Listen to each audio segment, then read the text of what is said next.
8:48 en RCN Mundo y seguimos hablando del tema del día con diferentes sectores políticos, económicos, incluso a los ciudadanos. Por eso queremos escuchar a nuestros oyentes, que ese ha sido nuestro tema del día. Pero una de las cosas, Juan Manuel, que pasó aquí durante esa entrevista con el director de la DIAN, Luis Carlos Reyes, es que ante su insistencia de que explicara el tema de ese impuesto al uso del plástico que iban a poner, definitivamente iban a afectar productos muy importantes de la canasta familiar empacados en ese producto. O sea, hablando de quesos, el café, las lentejas, los frijoles, y eso fue algo que terminó reconfirmando aquí el señor Reyes, director de la DIAN. Sí, porque dijo, entre otras cosas, Carla, que en efecto cuando le preguntábamos directamente sobre el asunto, había que tener de por medio una conciencia ambiental sobre el daño eventual que el plástico causaba.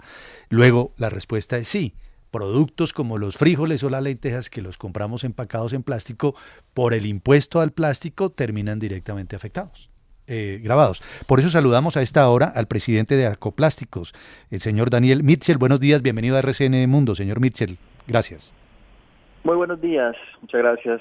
Un saludo especial a la mesa de trabajo, a todos los oyentes. ¿Qué interpretación están haciendo ustedes desde ese sector a propósito de esta propuesta de reforma tributaria y cómo eventualmente esos productos que hemos mencionado podrían terminar siendo gravados por el impuesto al plástico? Sí, pues es precisamente lo que ustedes acaban de comentar. Cuando uno analiza para qué se utilizan los empaques de plástico, pues se encuentran en el arroz, en los lácteos, en el papel higiénico, en el azúcar, en los granos, en las galletas, en fin, en una gran diversidad de productos, tanto alimentos como productos de aseo y limpieza, el champú, el detergente, las bebidas, todos vienen empacados o envasados en plástico. Para la mayoría de esos productos sencillamente no existe el sustituto. Para otros existe el sustituto, pero tiene costos 2, 3 veces mayores. Entonces, pues a la larga, este impuesto lo que se derivaría es en un incremento en el valor del empaque y en consecuencia en un incremento en el valor del producto, básicamente un incremento en el valor de los alimentos, de las bebidas, de los productos de aseo, limpieza, entre otros. Y ese es como el análisis que nosotros hemos hecho. De acuerdo a las estimaciones, depende un poco de cada producto, pero en promedio el empaque dentro del precio del producto pesa alrededor del 5%, pues, pero puede llegar a pesar entre el 15 y el 20%, dependiendo un poco del producto y del espesor del empaque. Entonces, pues naturalmente llamamos la atención sobre ese impacto que tendría este impuesto sobre los productos plásticos de un solo uso, específicamente sobre los empaques y envases, no solamente en los precios de estos bienes básicos, sino pues en consecuencia cómo eso afectaría los planes del gobierno también en sus propuestas en cuanto a la erradicación del hambre. En un ejercicio matemático, señor Mitchell, si ese impuesto puede llegar entre el 15 y el 20% al plástico, ¿cuánto habría que incrementar el valor del producto en sí? Pues nosotros estimamos que iría entre 1 y 3%. Depende, hay productos que tienen empaques que son de una manera más livianos, entonces pesan menos dentro de la estructura. Otros, como los productos de aseo y limpieza, tienen más componente de plástico. Entonces oscilaría entre 1 y 3% del precio del producto final, me refiero, del alimento, de la bebida, del producto de aseo. Señor Mitchell, y eventualmente habría algún tipo de sustituto, es decir, podríamos volver bueno, estoy hablando para generaciones un poco más, incluso anteriores a la suya, pero a comprar en papel periódico, en bolsas Sí, ¿recuerdan ustedes sí, cuando sí, se sí. compraba el arroz en bultos y lo servían o lo empacaban en papel periódico, algo así? ¿Eso es viable o cómo están viendo ustedes ante la posibilidad de un sustituto del plástico? Pues nosotros siempre estamos analizando diferentes sustitutos y cada producto es un poco diferente. Las bebidas, por ejemplo, pues como ustedes saben, se comercializan en vidrio, en metal, en plástico. El plástico tiene algunas ventajas, los otros productos tienen también otras ventajas. Hay productos como los granos, que es mucho más compleja toda la logística para transportar el producto, por obvias razones, pues el papel periódico o el papel en términos generales, pues se rasga y se riega el producto.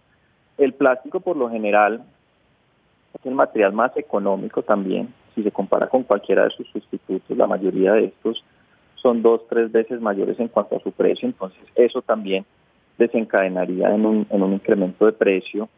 Sin el plástico aumentaría también el desperdicio, entonces eventualmente si yo voy a comprar, no sé, un pollo, una carne, sin el empaque plástico, pues muy posiblemente la carne terminaría con mayor probabilidad siendo desperdiciada porque el plástico alarga mucho más la vida de los productos. Entonces es un debate complejo, yo creo que es un debate que hay que dar, hay que analizar también los impactos ambientales de otro tipo de materiales, cuál es el impacto ambiental del vidrio, cuál es el impacto ambiental del papel, del cartón, de los metales, de otros sustitutos del plástico, y dar un debate en este sentido para buscar unas medidas que sean coherentes y que no generen un impacto desmedido sobre estos bienes básicos.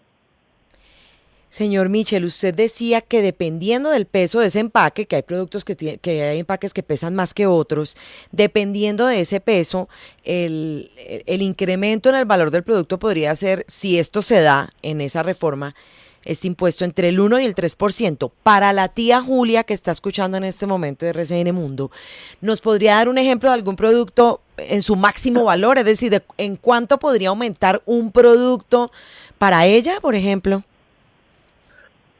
Depende un poco del producto, pero tomemos, por ejemplo, un detergente o el shampoo, que viene envasado en un envase, valga la redundancia, de plástico, que es grueso, que además es un material que se está reciclando a tasas importantes en Colombia. Ese producto tiene un peso de alrededor del 19%, pongámosle 20%, pues para tener unas cifras redondas en el valor del producto. Si aplicamos el porcentaje del impuesto que se está proponiendo, que es 1.9 pesos por gramo de plástico, eso nos da un incremento de alrededor de 3% del valor final de ese detergente o de ese shampoo. Si miramos, por ejemplo, la sal, el peso de la sal, el empaque plástico de la sal en el producto es menor, es un empaque más delgado, ese equivale al 9%. Entonces ahí estaríamos un poquito menos de 2% de incremento sobre el producto final, y otros tienen pesos un poquito menores, otros un poquito mayores, dependiendo de cada producto, pero digamos que en términos generales entre 1, 2, 3% puede ser ese incremento en el precio con el impuesto que se propone a los productos plásticos. Hay que tener en cuenta que cuando uno compara este impuesto con otras medidas que se han tomado en el mundo, el valor es muchísimo más alto, proporcional naturalmente a la economía. 8:56, le agradecemos a Daniel Mitchell, es el presidente de Acoplásticos, por estos minutos con la audiencia de RCN Mundo. Un buen día para usted, doctor Mitchell, gracias por estar con nosotros. Muchas gracias, un feliz día para todos.